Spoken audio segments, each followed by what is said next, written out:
राधे राधे दोस्तों, आप सभी को मेरा नमस्कार और मेरे YouTube channel music with Poonam में आप सभी का बहुत बहुत स्वागत है। भाई और बहनों, आप सभी ने एक पति और दो पत्नियों या तीन पत्नियों की कहानियां सुनी होंगी, हकीकत में भी देखा होगा। लेकिन क्या आपने एक पत्नी और दो पतियों की कहानी सुनी है या फिर हकीकत में कहीं देखा है? अगर नहीं, तो आज मैं एक ऐसी ही कहानी लेकर के आई हूँ कि जिसमें एक पत्नी है और उसके दो पति हैं। तो किस कारण से, किन परिस्थितियों में ऐसा हुआ और वह पत्नी आज भी अपने दोनों पतियों के साथ खुश है। तीनों एक साथ जीवन व्यतीत कर रहे हैं, एक कमरा शेयर कर रहे हैं। तो भाइयों और बहनों, यह कहानी आप लोग लास्ट तक सुने, बहुत ही इंटरेस्टेड होने वाली है। वैसे तो मैं रोज एक नई कहानी लेकर के आती हूँ, कभी औसान माता की कथा मैं कहती हूँ और कभी मैं चटपटा माता की कथा कहती हूँ। लेकिन मैंने सोचा कि आज कुछ डिफरेंट सुनाती हूँ आप लोगों को, थोड़ा सा चेंज हो जाए। तो आज मैं एक ऐसी कथा लेकर के आई हूँ, ये सत्य घटना पर आधारित है। तो आप लोग पूरी कहानी सुने, मुझे उम्मीद है कि आप लोगों को बहुत आनंद आने वाला है। तो मैं कहानी शुरू करती हूँ। यह कहानी एक गांव की है। उस गांव का नाम सूरजपुर होता है। उस गांव में एक अल्हड़ लड़की होती है और उस लड़की के परिवार में होते हैं उसके 5 भाई और उसके माँ-बाप। उसके पांचों भाई जो होते हैं वो सबसे बड़े होते हैं, यानी कि उस लड़की से बड़े होते हैं। और 5 भाइयों की बहन होने के नाते वह बहुत ही दुलारी होती है। उसका लाड़ प्यार सब बहुत करते हैं, सर आंखों पर बैठा के रखते हैं। भाई लोग तो इतना प्यार करते हैं कि आंखों से ओझल नहीं होने देना चाहते हैं। कुछ भी उसके मुंह से निकलते देर नहीं होती है कि सभी भाई लेकर के आते हैं और उसको दे देते हैं। धीरे धीरे समय का पहिया आगे बढ़ता है। सभी भाई बहन से आने हो जाते हैं। क्योंकि भाई बड़े होते हैं तो भाइयों की शादी पहले हो जाती है। घर में 5 भाभियां आ जाती हैं। भाभियां भी भाइयों की तरह ही अपनी ननद को बहुत प्यार करती हैं। वह सबकी आंखों का तारा बन जाती है। एक भी काम घर में नहीं करती है। उस लड़की का नाम होता है सपना। तो अब सपना भी बड़ी हो गई है। सपना बड़ी हो गई है तो फिर उसके माँ बाप को उसकी शादी की चिंता सताती है। उसके माँ बाप कहते हैं कि अब इसके भी हाथ पीले कर देने चाहिए। भाइयों से विचार विमर्श करते हैं। तो भाई लोग जब यह सुनते हैं तो बहुत उदास हो जाते हैं। उनका मन नहीं होता कि अपनी बहन की शादी करके दूसरे के घर में भेजें। उनका मन होता था कि अपनी बहन को हमेशा अपनी आंखों के सामने रखें। लेकिन माँ-बाप समझाते हैं कि बेटा, उसका भी परिवार बसना चाहिए। तुम लोगों का परिवार बस गया है। तुम लोगों की पत्नियां जो आई हैं, वो भी तो किसी के घर की बेटियां हैं, किसी की बहनें हैं। तो वो लोग आकर अपना घर बसाई है ना। तो ऐसे ही इसको भी अपना घर बसाना है। सबका अपना अपना परिवार होना चाहिए। तो बहुत कुछ समझाने के बाद भाई समझ जाते हैं। फिर पांचों भाई अपनी बहन के लिए एक अच्छा सा रिश्ता ढूंढते हैं। एक बहुत ही अच्छा सज्जन परिवार मिल जाता है, जिसमें माँ बाप होते हैं और 2 बेटे होते हैं। तो जिस लड़के से अपनी बहन की शादी तय करते हैं, वो लड़का बड़ा होता है और दूसरा लड़का छोटा होता है। तो सपना की शादी हो जाती है और सपना अपने ससुराल चली जाती है। ससुराल जाने के बाद उसे ससुराल और मायके में कोई फर्क नजर नहीं आता है, क्योंकि उसके ससुराल वाले बहुत ही अच्छे होते हैं। उसकी सासू माँ तो उसकी माँ से भी ज्यादा प्यार करने वाली होती है। उसका पति भी उसको बहुत ही प्यार करता है। देवर भी उसको बहुत मानता है। ससुर भी बहुत ही इज्जत देता है। तो इसलिए सपना अपने मायके को बहुत ज्यादा मिस नहीं करती है। बहुत ही ठीक तरीके से रहती है। सबका सम्मान करती है। सबकी सेवा करती है। जैसे अपने भाभियों को देखी थी, वैसे ही अपने ससुराल में जाकर वह भी करती है। इधर इसके पांचों भाई जो होते हैं, उसके घर हर हफ्ते पहुंचते हैं उससे मिलने के लिए, क्योंकि उससे मिले बिना ये लोग रह नहीं पाते हैं। तो सप्ताह में एक बार पांचों भाई जरूर जाते हैं। वह भी अपने भाइयों को देखकर बहुत खुश होती है। अपने भाइयों से मिलती है, बचपन की बातें करती है। ऐसे ऐसे समय बीतता है और 1 साल का समय बीत जाता है। सपना के परिवार में एक सदस्य की वृद्धि होती है। अब तक उसके परिवार में 5 सदस्य होते हैं। अब 6 सदस्य हो जाते हैं, क्योंकि सपना माँ बन चुकी होती है। सपना को एक बेटी पैदा हुई है और बेटी बहुत ही सुंदर है, बिल्कुल परी जैसी, अपनी माँ पर गई है। बेटी पैदा होने के बाद सपना के पति की जिम्मेदारी बढ़ जाती है। सपना के पति का नाम मोहन होता है और उसके भाई का नाम सोहन होता है। तो मोहन अपने माँ बाप से कहता है कि अब मेरी जिम्मेदारियां बढ़ गई हैं। अब मेरी बेटी पैदा हो गई है। यह बेटी धीरे धीरे बड़ी होगी, पढ़ाई लिखाई करानी पड़ेगी। अच्छे स्कूल में पढ़ाने के लिए अच्छे पैसों की जरूरत होती है। बड़ी होगी तो फिर अच्छे घर में इसका रिश्ता पक्का करना पड़ेगा। तो इसलिए मुझे बाहर जाना चाहिए और मैं नौकरी करना चाहता हूँ। तो माँ बाप परमिशन दे देते हैं, कहते हैं ठीक है बेटा, जिम्मेदारियां तो समझनी ही चाहिए, तुम्हें नौकरी तो करनी ही चाहिए।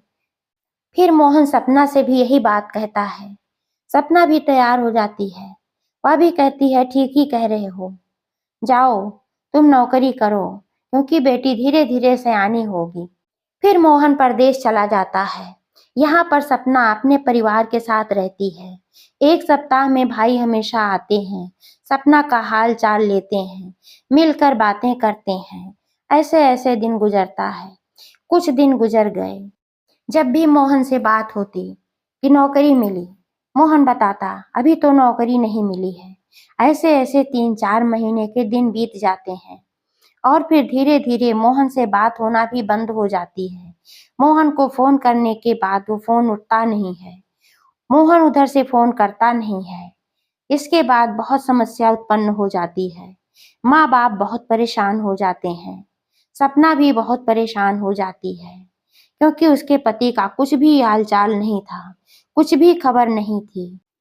लोगों के मन में संशय होता है कि क्या बात है, हालचाल क्यों नहीं आ रही है, फोन क्यों नहीं उठा रहा है, फोन कर भी नहीं रहा है, क्या बात है, कहीं कुछ उल्टा सीधा तो नहीं हो गया।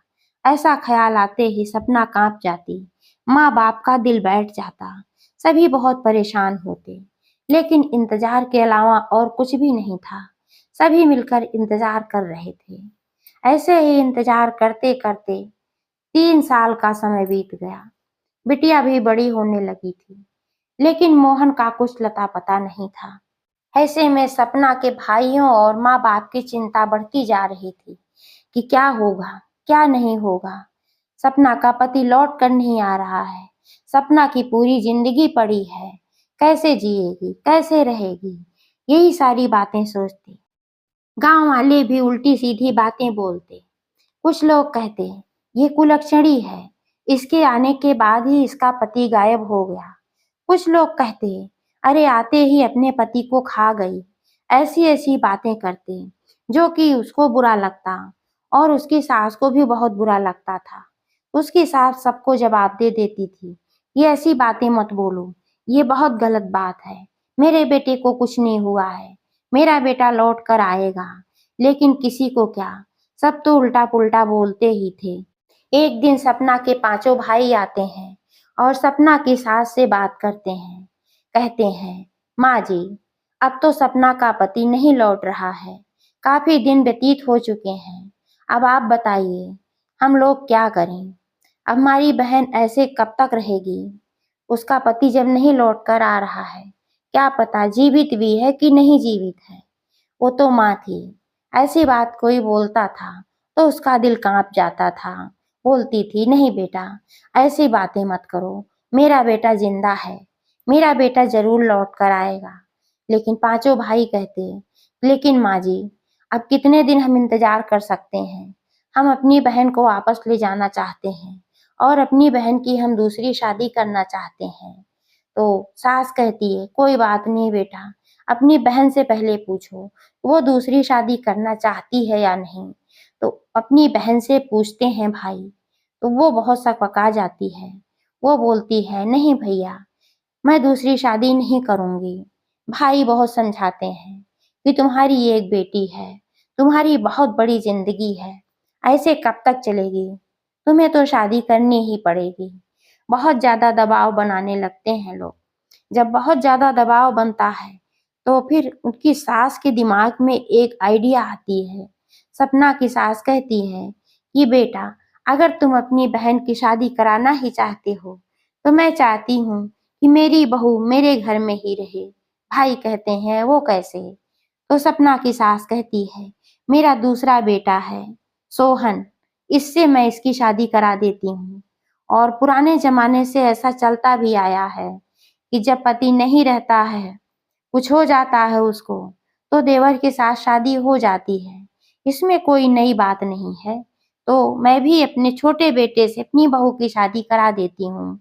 भाई कहते हैं ठीक है, कोई बात नहीं, आप शादी करा दीजिए।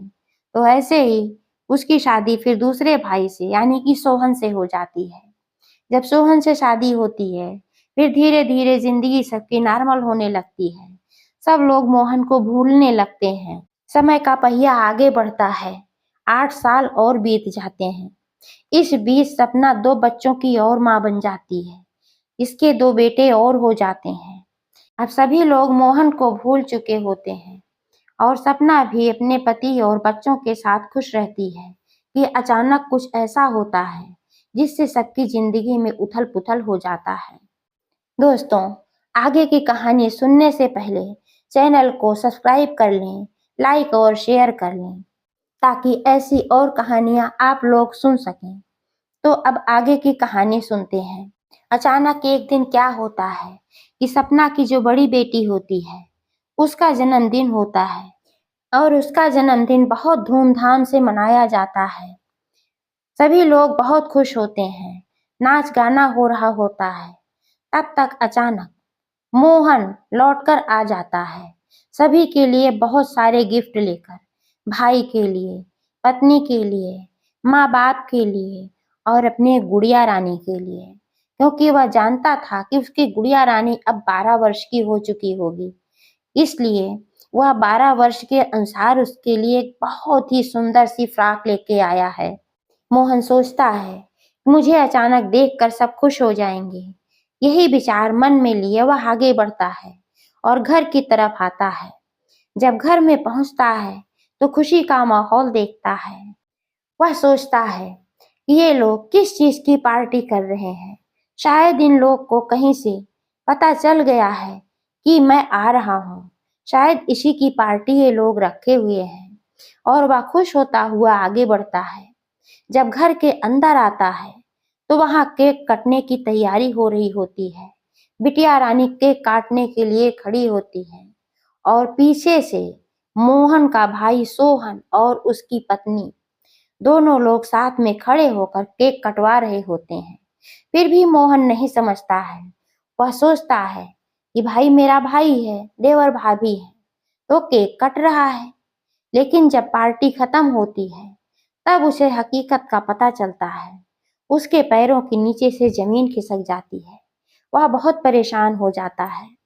सभी लोग पूछते हैं कहाँ थे? पत्नी भी पूछती है कहाँ थे? माँ बाप भी सवाल करते हैं कि तुमने कभी फोन क्यों नहीं किया, फोन उठाया क्यों नहीं, कोई चिट्ठी पत्री नहीं, कोई सूचना नहीं, 12 वर्षों से तुम कहाँ थे? प्रश्नों का बौछार और वह एकदम परेशान। फिर मोहन बताता है कि जब मैं यहाँ से गया तो मुझे कहीं पर भी नौकरी नहीं मिली। बहुत दिनों तक मुझे कोई नौकरी नहीं मिली। मैं फुटपाथ पर रहता था। वहीं पर कहीं ना कहीं से खाने की व्यवस्था करता था और सोता था। इसलिए मैंने आप लोगों से संपर्क नहीं किया कि आप लोगों को अगर मैं बताता तो शायद आप लोग मुझे वापस बुला लेते। लेकिन मुझे मेरी जिम्मेदारियों का एहसास था, इसलिए मैं वापस नहीं आना चाहता था। मैं सोचता था कि एक ना एक दिन मुझे अच्छी नौकरी मिलेगी और मैं बहुत सारे पैसे कमा लूंगा, तब घर वापस जाऊंगा। और अब मुझे बहुत ही अच्छी नौकरी मिल गई है और मैं बहुत ही अच्छे पैसे कमाने लगा हूँ। इसीलिए तो मैं सबके लिए गिफ्ट लेकर के आया हूँ। लेकिन आप लोगों ने मेरा इंतजार नहीं किया और सपना की शादी सोहन से करा दी।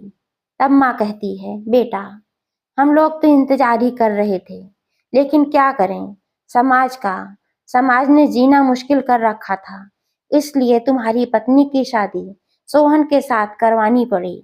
तो सोहन कहता है भैया मुझे माफ कर दो, मुझे नहीं पता था, मुझसे गलती हो गई। तो सपना भी माफी मांगती है। तो मोहन कहता है कोई बात नहीं, अब हम तीनों लोग साथ मिलकर रहेंगे, एक ही साथ, एक ही कमरे में, कोई प्रॉब्लम नहीं। सपना से पूछते हैं तुम्हें कोई प्रॉब्लम? सपना बोलती है जी नहीं, मुझे कोई भी प्रॉब्लम नहीं है। मुझे आपसे भी कोई प्रॉब्लम नहीं है, सोहन से भी कोई प्रॉब्लम नहीं है, और मैं बहुत ही आराम से आप दोनों के साथ रहूंगी। सोहन से पूछता है मोहन, तो सोहन भी कहता है नहीं भैया, ये तो पहले आप ही की पत्नी थी, बाद में मेरी हुई है, तो मुझे क्या परेशानी हो सकती है? अगर आपको कोई परेशानी हो तो आप बताइए, मैं अपना रिश्ता खत्म कर सकता हूँ।